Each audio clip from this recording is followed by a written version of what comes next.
वेद प्रेमियों, सुधी श्रोताओं, संप्रति हम सब ऋग्वेद के प्रथम मंडल के 96वें सूक्त के 7वें मंत्र की व्याख्या में प्रवेश करने जा रहे हैं। यह मंत्र त्रिष्टुप नामक छंद में निबद्ध है। मंत्र दृष्टा ऋषि हैं, कुछ आंगिरस और देवता हैं द्रविणोदा अग्नि। अब इसके शीर्षक को देखें, वर्ण विषय क्या है। द्रविणोदा अग्निदेव भूत वर्तमान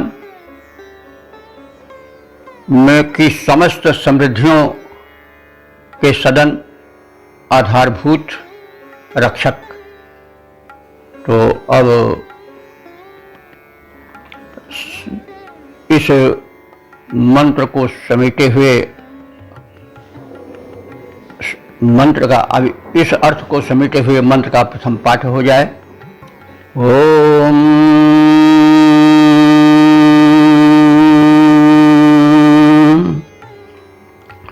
नू च पुरा च सदनं रैणां जातस्य च जायमानस्य च क्षां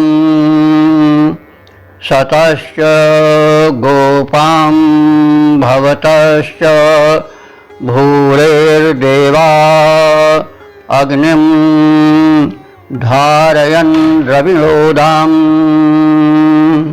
शब्दार्थ से परिचय प्राप्त करें। नू च पुरा च, नू च पुरा च, तो नू शब्द और चा शब्द ये दोनों निपात हैं। निपात माने अव्यय हैं, लेकिन यास्काचार्य के अनुसार ये सार्थक हैं, केवल पाद पूर्ति के लिए नहीं आए हैं। और नू से नवीन, नूतन, और पुरा से पुरातन का अर्थ लिया गया है। शंकराचार्य ने इसे माना है और निरुक्त का उदाहरण दिया है। तो जो द्रविणोदा अग्निदेव हैं वे नवीन या वर्तमान कालिक और पुराण माने भूतकालिक रैणाम संपत्तियों के, रय कहते हैं समृद्धि को, संपत्ति को, धन को, और रैणाम षष्ठी बहुवचन है संपत्तियों के, यानी बहुविध समृद्धियों के, संपत्तियों के, रय के, धनों के। तो जो ये द्रविणोदा का अर्थ पहले किया जा चुका है। द्रविणम धनम ददाति द्रविणोदा, जो अग्नि सुख समृद्धि और धन के दाता हैं वो द्रविणोदा हैं। द्रविण धन को कहता है, तमेव विद्या द्रविणम तमेव। तो नूच नूतन और पुरातन सभी प्रकार की समृद्धियों के सदन हैं। सदन कहते हैं निवास स्थान, भवन को।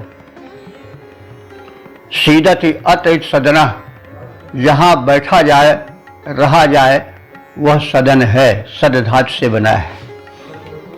तो जो द्रविणोदा अग्निदेव हैं वे नूतन और पुरातन सभी प्रकार के रइयों के, समृद्धियों के सदन हैं, निवास स्थल हैं।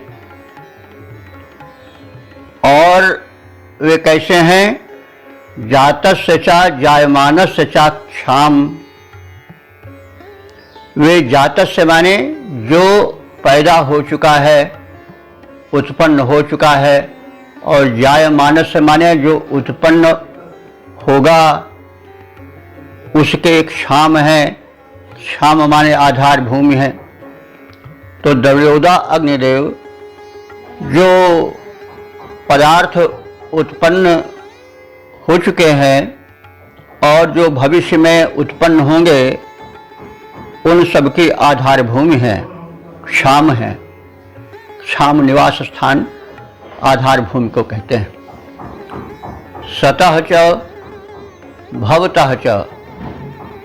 सतः माने जो है, सत जो विद्यमान है, और भवतः माने जो होगा, भूधातु से भवतः है, जो सत है, वर्तमान में विद्यमान है, और जो भवतः भविष्य में होने वाला है।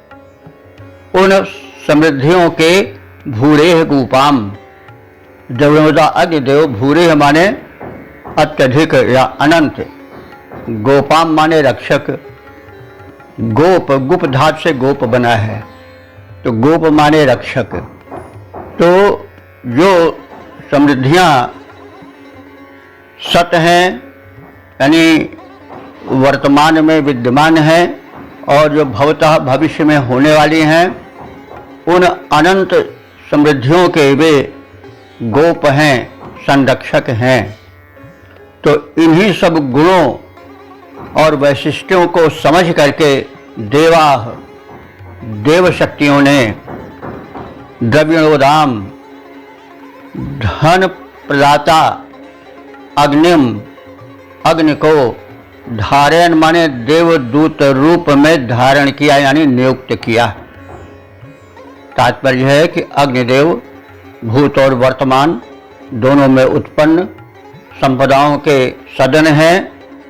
जो हुआ, जो हो चुका है और जो होगा, उन समस्त पदार्थों की द्रविणोदा अग्निदेव आधार भूमि है। जो कुछ हो चुका है और जो भविष्य में होने वाला है, उन अनंत पदार्थों के संरक्षक अग्नि देवता हैं। इन्हीं वैशिष्ट्यों को समझ करके देवताओं ने धनदाता अग्नि को देवदूत के रूप में वर्ण किया है, ताकि मानव और देवों के मध्य में संपर्क बना रहे। अब इसका छंदोबद्ध प्रारूप देख लें। अग्निदेव की अपार महिमा का अंत नहीं, लहराता उसका अपार पारावार है। जो हुआ है अब तक और आगे होगा जो भी, अग्निदेवता ही उन सब का आधार हैं। जितने पदार्थ हुए और आगे होंगे जो भी, सभी की सुरक्षा का उन्हीं पे गुरु भार है। ऐसे अग्नि देवता का वर्ण सुरों ने किया, जो हैं धन दाता और सुर सरदार हैं। ओम ओम। वेद प्रेमियों, सुधी श्रोताओं, संप्रति हम सब ऋग्वेद के प्रथम मंडल के 96वें सूक्त के 8वें मंत्र की व्याख्या में प्रवेश करने जा रहे हैं। यह मंत्र त्रिशुप नामक छंद व्यंजबद्ध है। मंत्र दृष्टा ऋषि कुछ आंग रस हैं और देवता हैं द्रविणोदा अग्नि। इस मंत्र का शीर्षक अथवा वर्ण विषय है, द्रविणोदा अग्नि हमें समस्त समृद्धि दें, पुत्र और परिवार को दीर्घायु प्रदान करें। अब संबंधित भाव को भरे हुए मंत्र का सर्वप्रथम पाठ हो जाए। ओम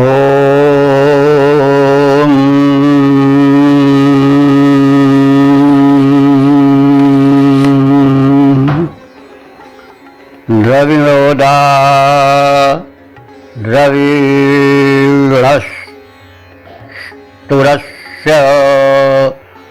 द्रविणोदाः सनरस्य प्रयंसत द्रविणोदा वीरवतीमिषं नो द्रविणोदा रासते दीर्घमायुः। ओम द्रविणोदा द्रविणस्तुरस्य द्रविणोदाः सनरस्य प्रयंसत द्रविणोदा वीरवतीमिषं नो द्रविणोदा रासते दीर्घमायुः। अब इसका शब्दार्थ जाने। द्रविणोदाह ये अग्नि का विशेषण है। वे अग्निदेव जो को भिन्न भिन्न प्रकार के द्रव्यों को, धनों को प्रदान करने वाले धनदाता है। वे अग्निदेव तुरस्य द्रव्य रसः, तुरस्य माने जो जंगम हो, एक स्थान से दूसरे स्थान तक लाया जाया जा सके। तो ऐसे द्रविणसः धनों को प्रयंसत प्रदान करें। यंसत दान करें और प्रउपसर लग गया, प्रयंसत हमें प्रदान करें। तो द्रविणोदाह तुरस्य द्रविणसः प्रयंसत, ये धन प्रदाता अग्निदेव हम उपासकों को जंगम, एक स्थान से दूसरे स्थान पर ले जा सकने वाला जो ऐश्वर्य है, जैसे रुपए, पैसे, सोना चांदी आदि, इनको दें प्रयंसत। और द्रविणोदाह ऐश्वर्य प्रदाता अग्निदेव सनस्य, सनस्य माने सेवनीय, सेवन करने योग्य अस्थावर समृद्धि भी यंसत प्रदान करें। तो स्थावर क्या है? जैसे वन है, वृक्ष हैं और भूमि है, खेत बाड़ी है, ये सब हम कह सकते हैं कि अस्थावर समृद्धियां हैं, संपत्तियां हैं, जिसे हम चल अचल संपत्ति कहते हैं। उसी को हम यहाँ कह सकते हैं कि तुरस्य और सनस्य।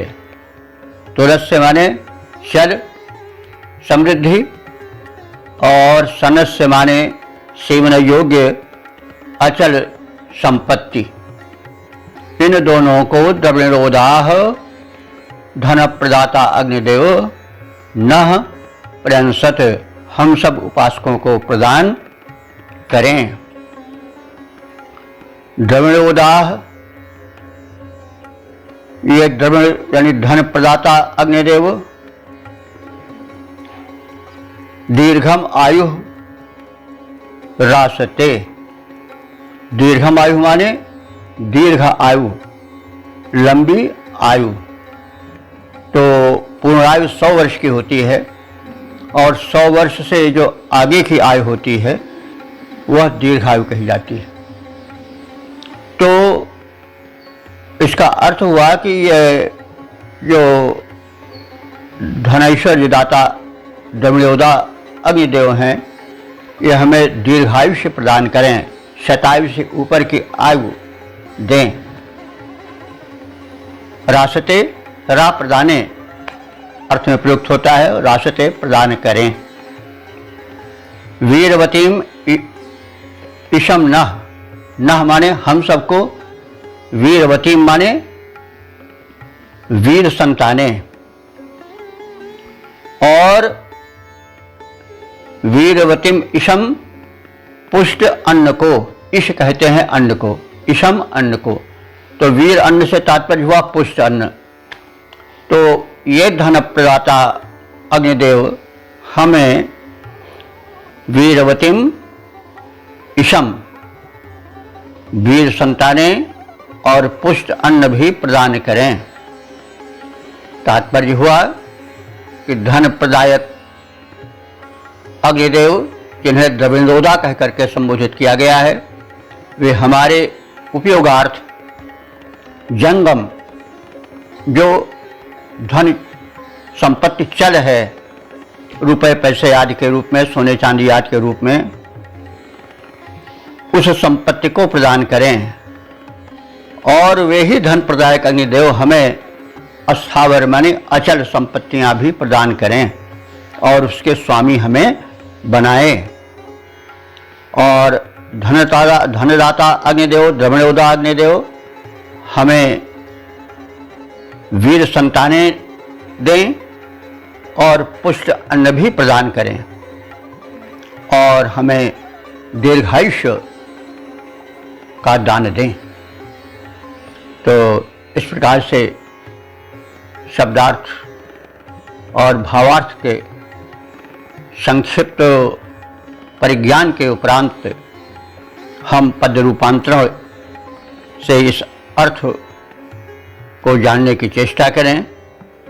धन के प्रदाता अग्नि दाता है समर्थ, अस्तु याचित पदार्थ उपभोग, याचित पदार्थ उपभोग हेतु दान दें।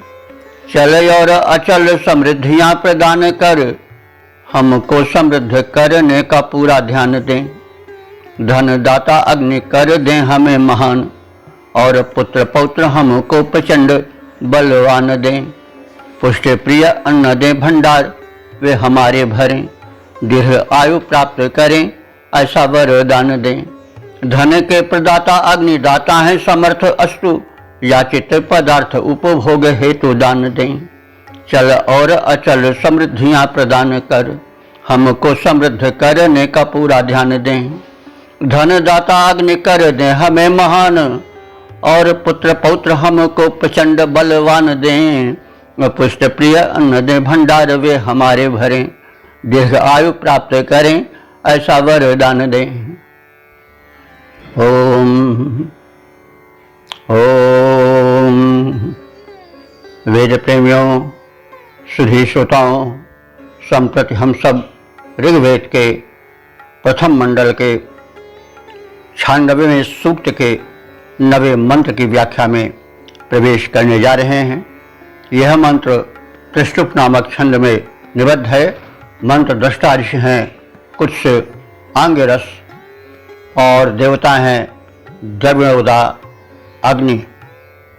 इस मंत्र का शीर्षक अथवा विषय है द्रविणोदा अग्निदेव धन वैभव सुयश दें, और इस अनुदान का समर्थन मित्र वरुण आदि देव करें।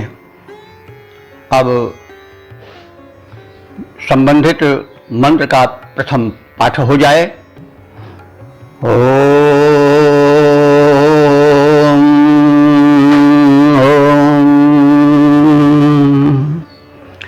एवा नो अग्ने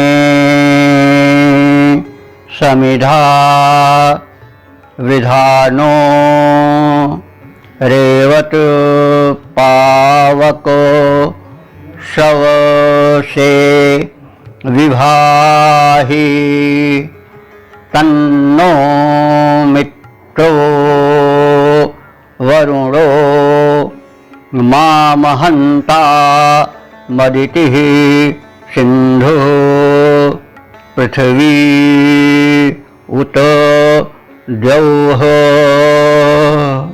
शब्दार्थ से परिचय प्राप्त करें। पावक अग्नि, हे पावक अग्नि। अब पावक और अग्नि तो पर्यायवाची है, तो अब समर्थ ऋषि त्रैकालदर्शी ऋषि दोनों को क्यों रख रहे हैं? स्वाभाविक है प्रश्न उठना, लेकिन हमें संस्कृत की शब्द शक्ति की ओर ध्यान देना होगा।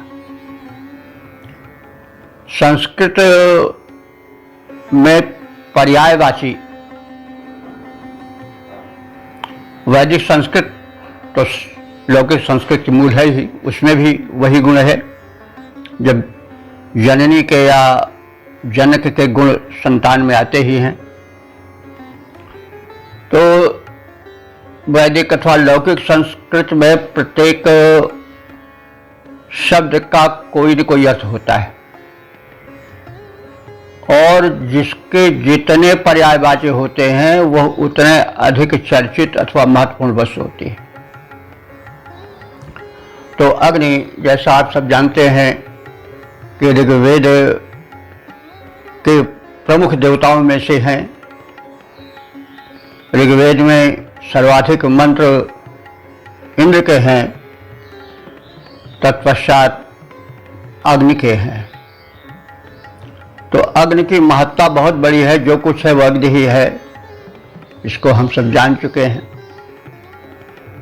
वह भिन्न भिन्न रूपों में, दृश्य और अदृश्य रूपों में प्राणी मात्र के और विशेष तौर से मानव का परम हितैषी अग्नि रहा है।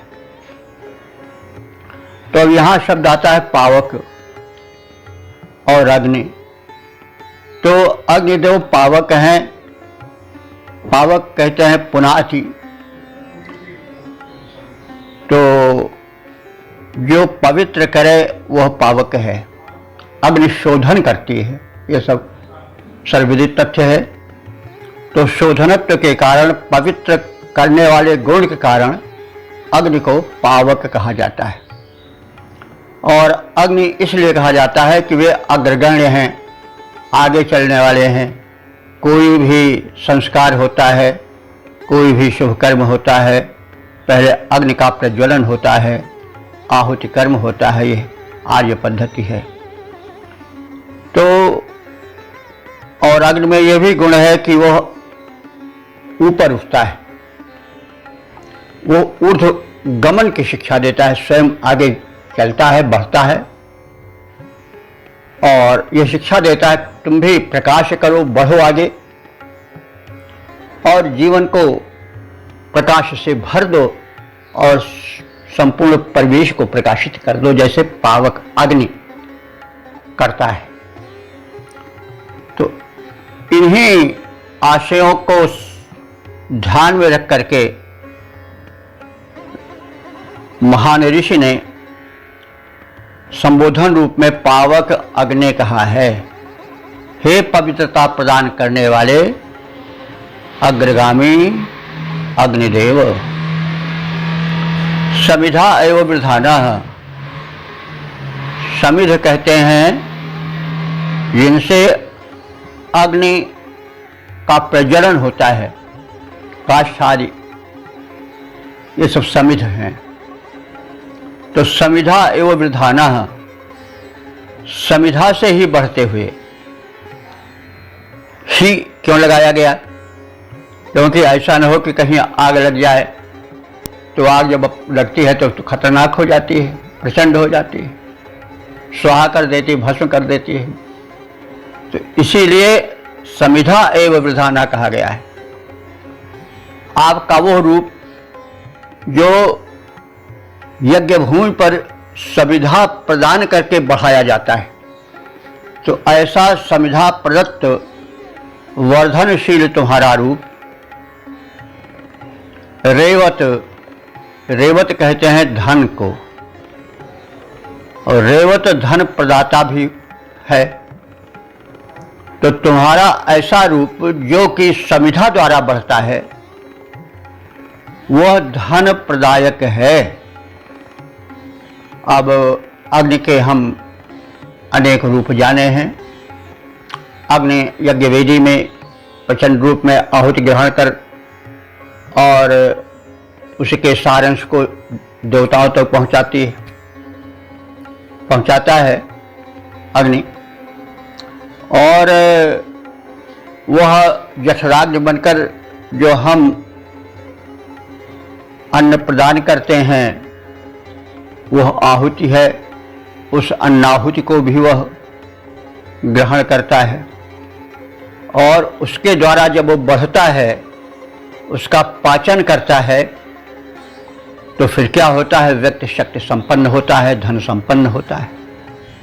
क्योंकि जब अग्नि तत्व शरीर में प्रबल रहेगा, जठराग्नि प्रबल रहेगी, ऊर्जा रूप में अग्नि शरीर में व्याप्त रहेगा, तो फिर क्या होगा? धनेश्वर तो पीछे पीछे दौड़ेगा।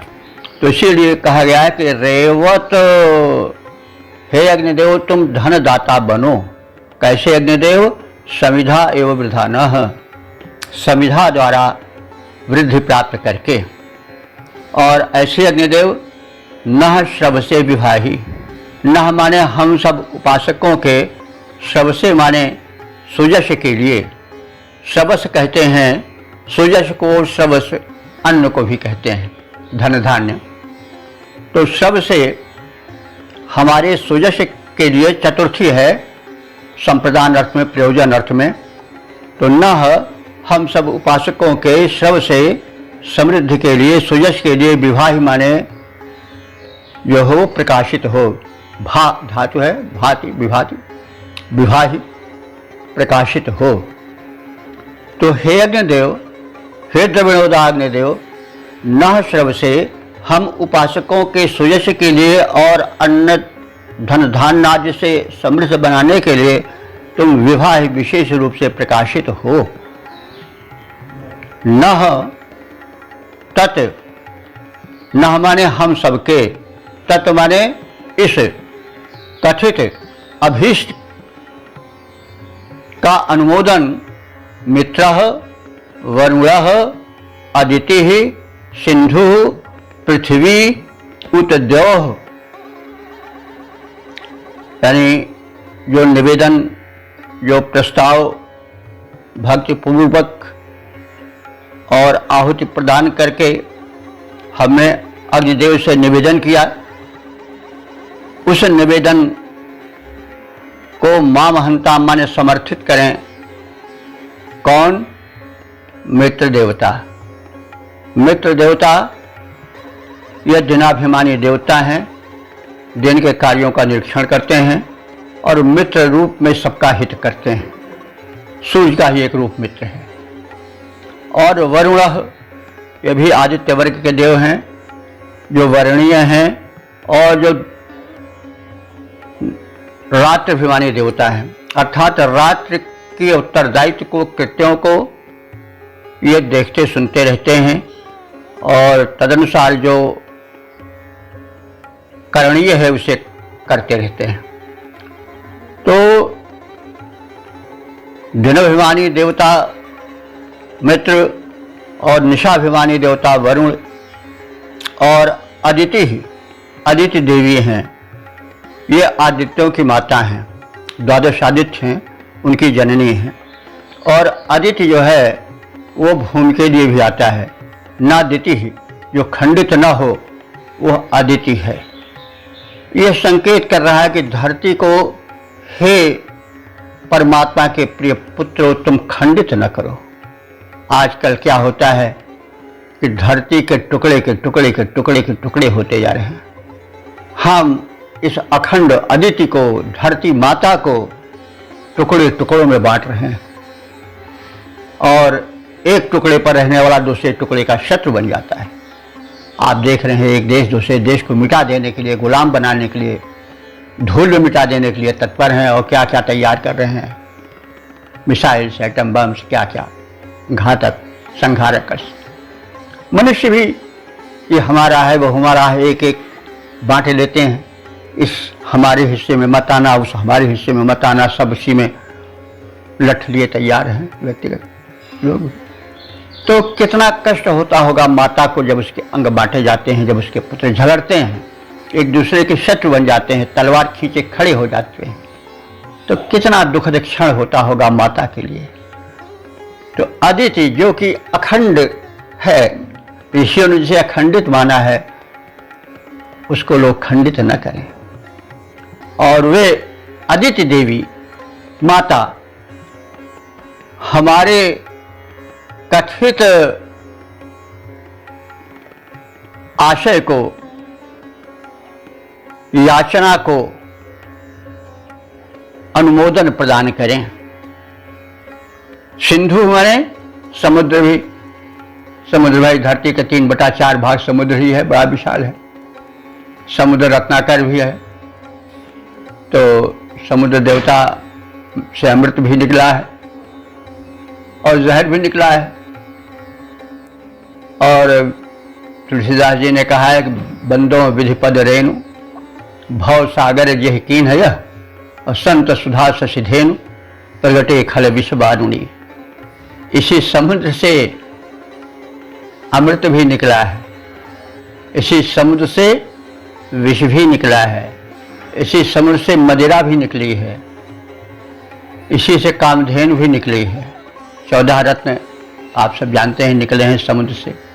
तो समुद्र रत्नाकर भी कहा जाता है। और समुद्र जब क्रुद्ध होता है तो फिर प्रलय भी मचा देता है। और हमारे तो पौराणिक मान्यता है कि धरती को समुद्र निगल जाता है और तब प्रलय का समय आ जाता है, प्रलय हो जाती है। तो इसलिए जो ऋषि है वो सिंधु को, सिंधु वाले नदी भी होता है लेकिन यहाँ सागर ही माना जाएगा क्योंकि एक वचन है। तो सागर जो रत्नाकर है वह, और द्यौ कहते हैं आकाश को। आकाश को पिता ऋषियों ने कहा है और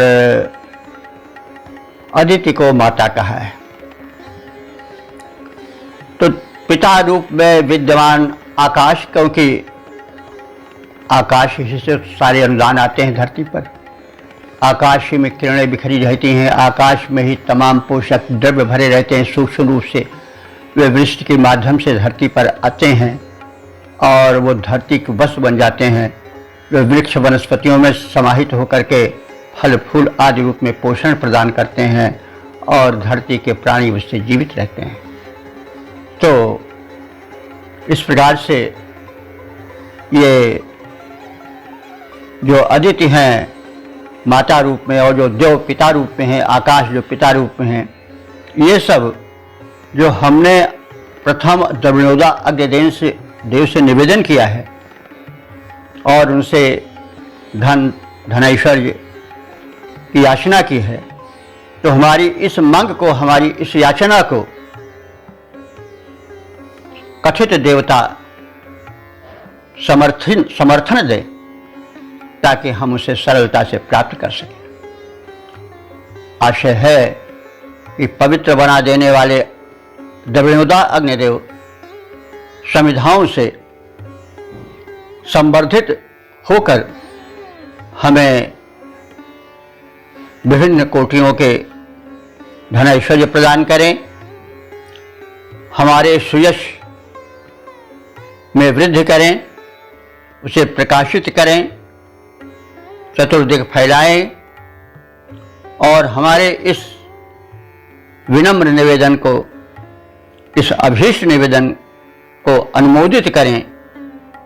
दिनाभिमानी देव मित्र, निशाभिमानी देव वरुण, माता अदिति,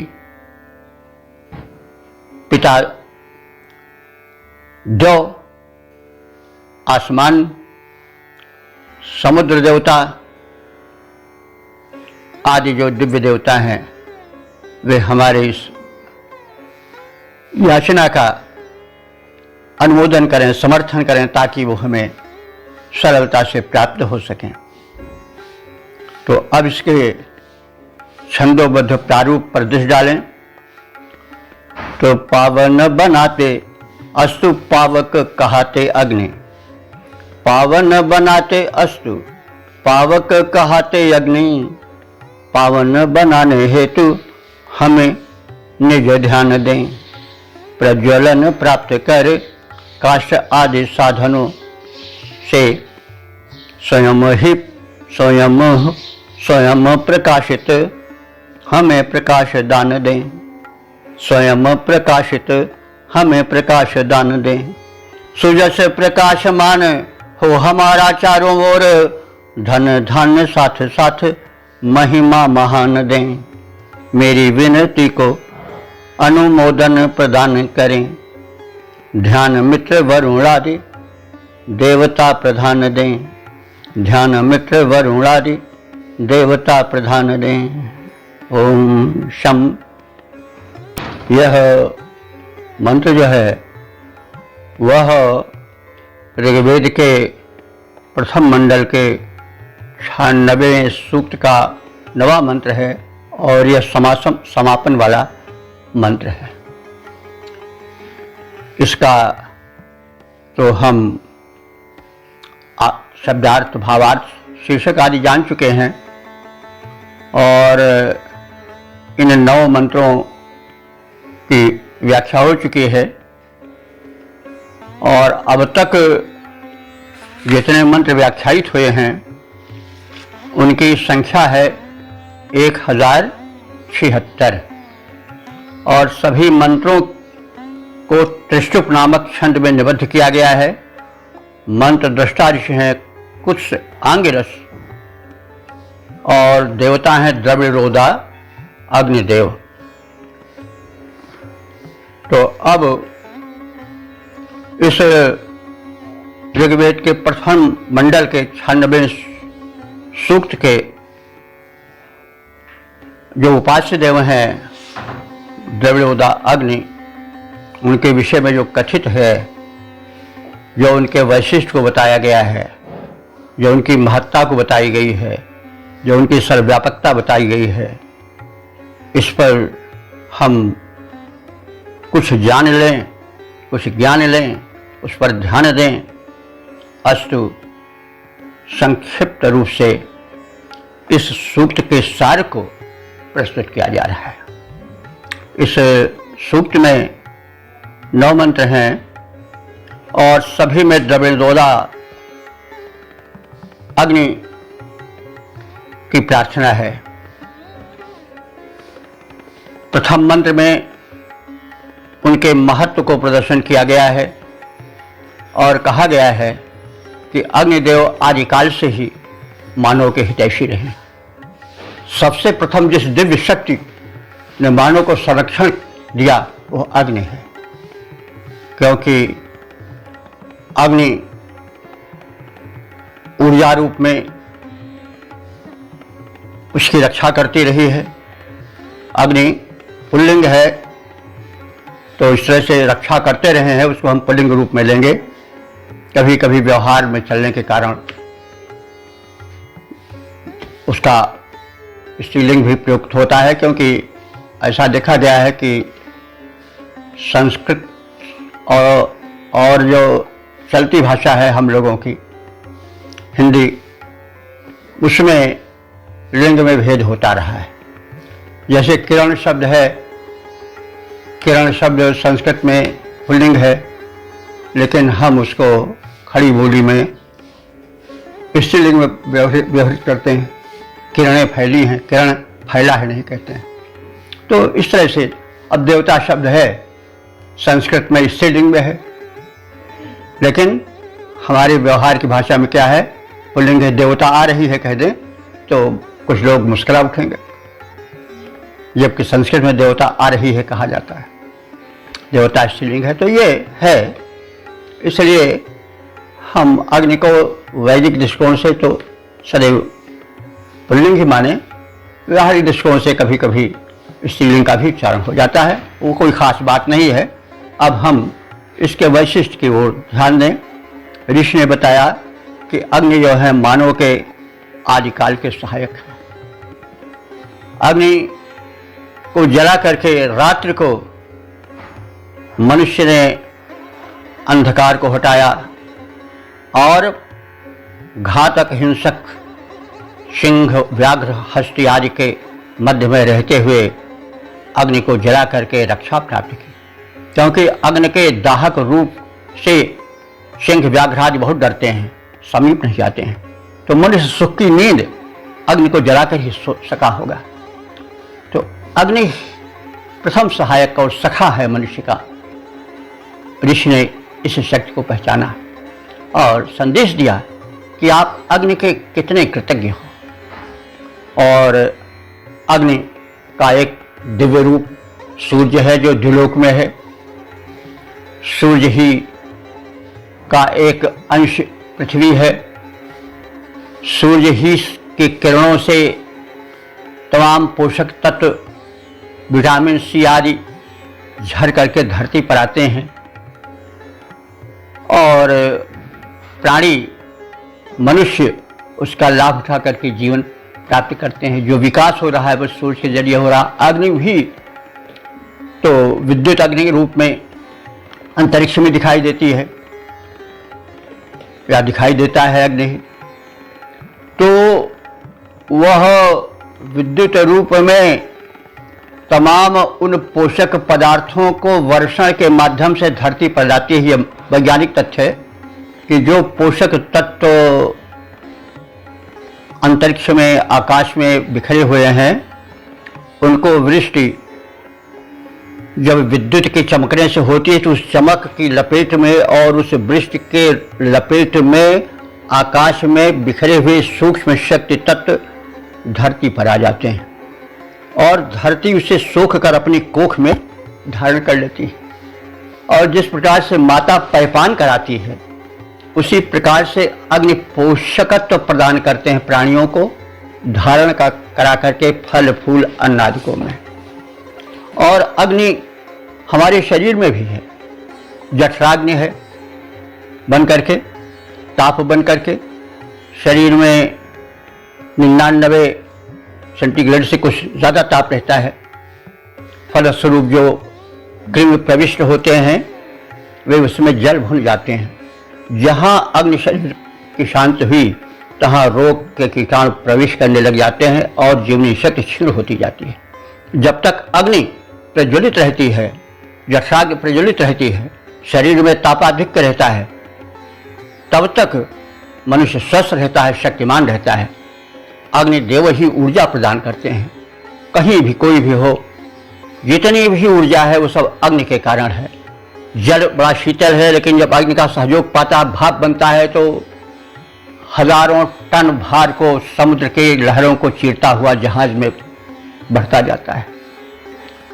और जो पेट्रोलियम वाले पदार्थ हैं उनका कोई रूप नहीं, किसी पर प्रहार किया जाए तो कोई असर नहीं पड़ेगा, लेकिन जब अग्नि का संयोग पाते हैं तो वो भी अनंत ऊर्जावान बन जाते हैं। तो कहने का मतलब अग्नि आदि मित्र मानवों का रहा है, भूतकाल में भी रहा है, वर्तमान काल में भी है और भविष्य काल में भी है।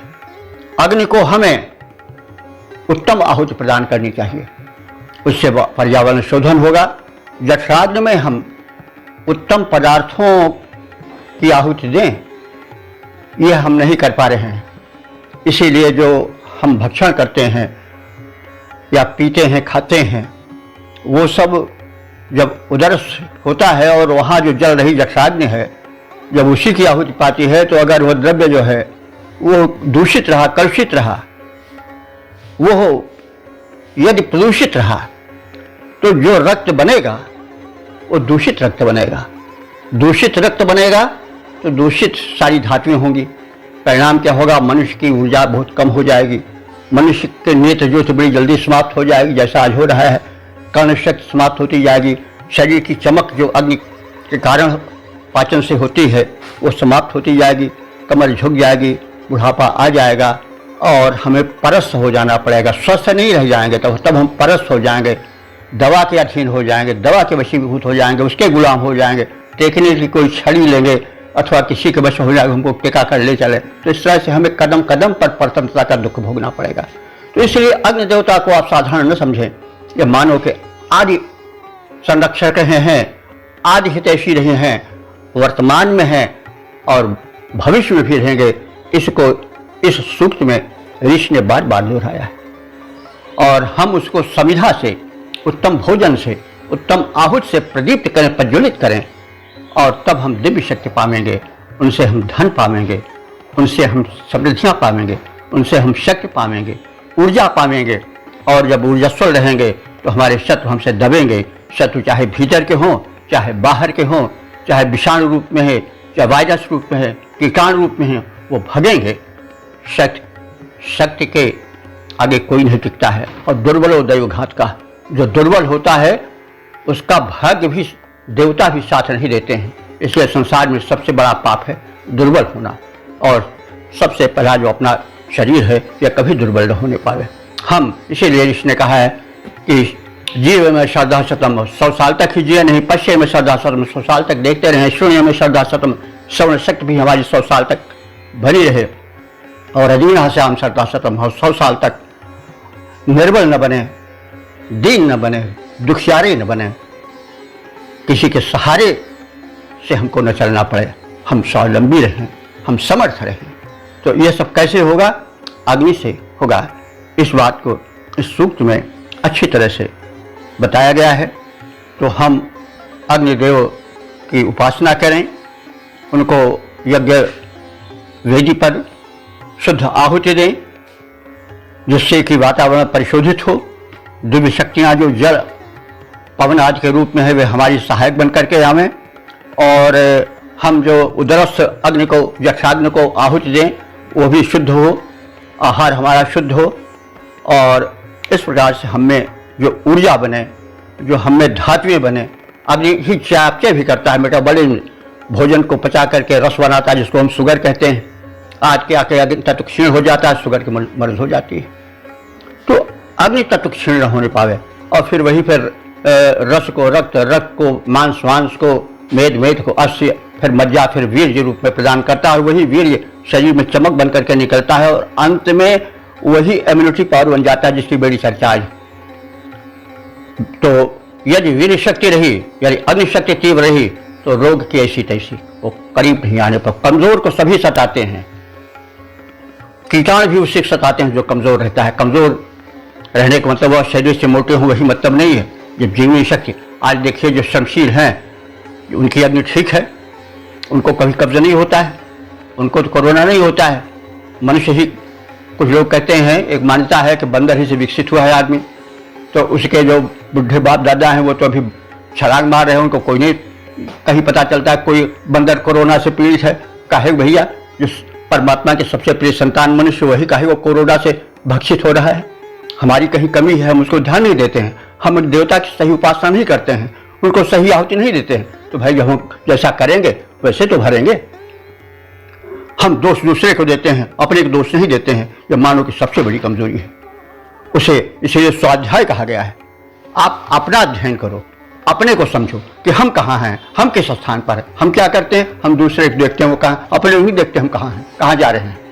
इसलिए ऋषि कहीं प्रत्यक्ष रूप से, कहीं अप्रत्यक्ष रूप से यह संदेश देता है कि आप अग्नि के उपासक बनो। अग्नि जो है ज्ञानाग्नि भी होती है, बुद्धि की अग्नि सबसे तीक्ष्ण होती है, वह भी प्रज्वलित हो। हमारी जो है वो ऊर्जा, शारीरिक शक्ति भी प्रज्वलित हो, मानसिक शक्ति भी प्रज्वलित हो, और शक्ति का मूल तो अग्निदेव ही है। इसलिए हम अग्नि के उपासक बने। अग्नि को हम ऐसा सामान्य समझ करके उस विषय में बहुत हल्का विचार मत रखें। तो यह ऋषि संदेश देता रहा है, और इसलिए हम उस संदेश पर ध्यान दें। और एक बार फिर निवेदन है कि आप लोग जो है वेदों में प्रवेश करें, वेदों में गूढ़ संदेश को पढ़ें, तो आपको प्रतीत होगा कि हम वैदिक संदेश से दूर हट करके कितने पिछड़े हो गए हैं। हम अपने को भले बहुत प्रगतिशील कह लें, लेकिन हम बहुत पिछड़े हैं। हमसे तो आगे सारे पशु पक्षी हैं, स्वास्थ्य में उड़ रहे हैं, चहक रहे हैं आसमान में, सब छलांगे लगा रहे हैं, लेकिन हम ही जो हैं वो कराह रहे हैं। हमको बेड नहीं मिल रहा है, हमको ऑक्सीजन नहीं मिल रहा है। पवन देवता हम पर रुष्ट हो गए, क्योंकि ऑक्सीजन लेवल कम होगा। ऑक्सीजन को हम प्राणवायु को नहीं कहते, प्राणवायु का लेवल कम हो गया हमारे ही कुकर्मों से, और उसका फल हम भोग रहे हैं कि आज यहाँ से वहाँ दौड़ रहे हैं, सर पीट रहे हैं। तो हम जो वैदिक देव हैं, अग्नि हैं, पवन हैं, इन आज की उपासना करें और वैदिक संदेशों का पालन करें। कहा गया है कि न देवानाम मतवती शतात्मा जीवत। ऋग्वेद कहता है कि जो देव शक्तियों के विरुद्ध चलता है वो कभी शतायु नहीं हो सकता है। तो हम वैदिक संदेश को समझें, प्रचार करें, प्रसार करें, सुने। और हम काफ़ी कह चुके हैं, अब इसके पश्चात हम अपनी वाणी को विराम दे रहे हैं। और इस 96वें सूक्त की व्याख्या के पश्चात अब हम ऋग्वेद के प्रथम मंडल के 97वें सूक्त की व्याख्या क्रम में अगले एपिसोड में प्रवेश करेंगे। तब तक के लिए जय वेद भगवान की। ओम शम।